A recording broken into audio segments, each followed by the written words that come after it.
जय मां अन्नपूर्णा। प्यारे भक्तों, जय मां अन्नपूर्णा। अन्नपूर्णा माँ का जयकारे लगाइए, जरा जोर से लगाइए। अन्नपूर्णा माता की जय। उस दिन हमने आपको कथा सुनाई थी, अन्नपूर्णा माता की पूजा विधि बताई थी। आज हम आपको 17वें दिन की पूजा बता रहे हैं, वो किस प्रकार हमें करनी है। तो सब 17वें दिन आप सुबह उठिए, एक दिन पहले 17 औरतों को आप निमंत्रण दीजिए, 17 औरतों को बुलाइए। अगर आपको बुलाना चाह रही हैं तो बुलाइए, ना बुलाना चाह रही हो तो अकेले भी आप पूजा कर सकती है। अपने परिवार को इकट्ठा करके, पूरा परिवार बैठ के, सब परिवार मिलकर आप पूजा कर सकती हैं। तो उसमें 17 चीजों का भोग लगता है।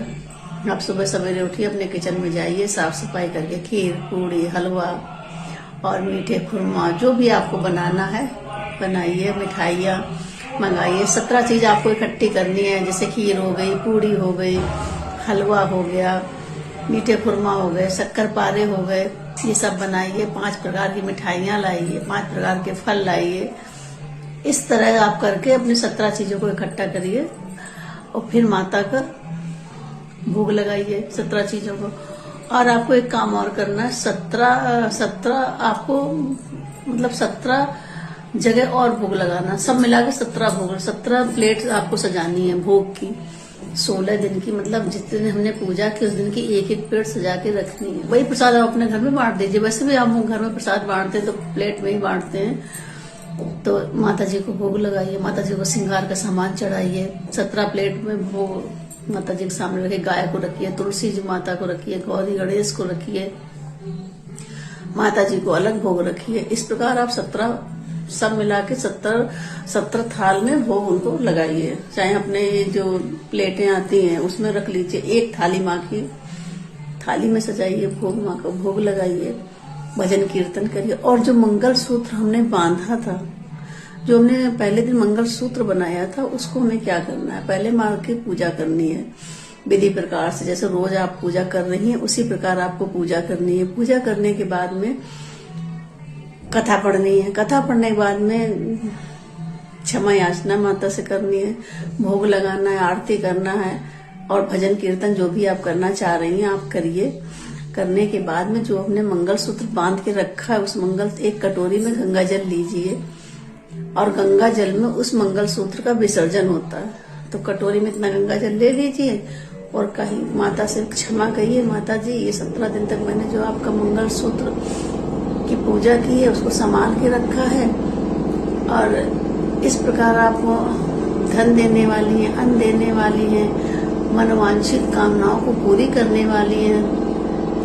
माँ हर चीज तो देती है। और ये मंगल सूत्र की हमने जो 17 दिन तक पूजा की है, अगर हमारी पूजा में कोई त्रुटि हो गई हो, कोई भूल हो गई हो, माँ अनजाने में कोई हमने अपराध किया हो, उसको आप क्षमा करिएगा। और ये मंगल सूत्र आपके चरणों में हम विसर्जित कर रहे हैं। उसी गंगा जल में मंगल सूत्र को विसर्जन कर दीजिए वहीं पर।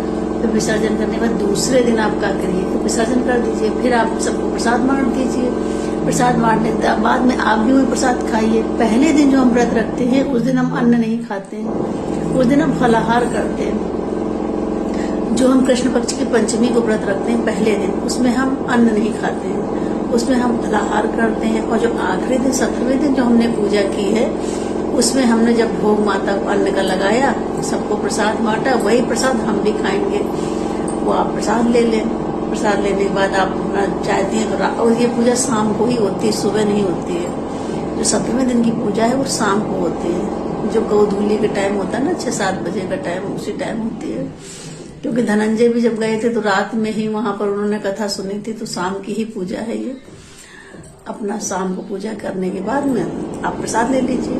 प्रसाद लेने के बाद में सुबह जब आप उठिए और माता को श्रृंगार का सामान चढ़ाइए, जो भी आपके पास है, जैसा भी है आप श्रृंगार का सामान चढ़ाइए।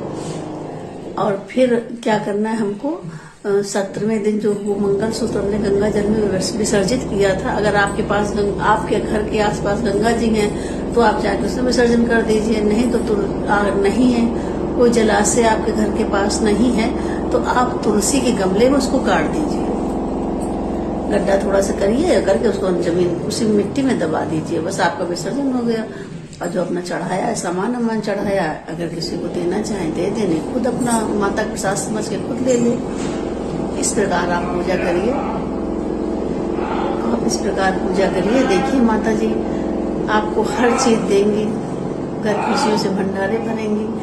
तो आप कमेंट में अन्नपूर्णा माता जरूर लिखिएगा, जय माँ अन्नपूर्णा। और आपको ये पूजा कैसी लगी आप हमें बताइएगा कि हमें आपको कथा कैसी लगी, आपको पूजा कैसी लगी। ये सब पूजा हमने की है, हम करते हैं, हमने उद्यापन भी किया है माँ का। तो माँ का चमत्कार तो हम देख चुके हैं, आप भी देखिए। बोलो अन्नपूर्णा माता की जय। माँ सब कुछ देने वाली, अन्न धन वैभव सब देने वाली है। एक बार जोर से लिखिएगा, अन्नपूर्णा माता की जय। बोलो अन्नपूर्णा मैया की जय। सच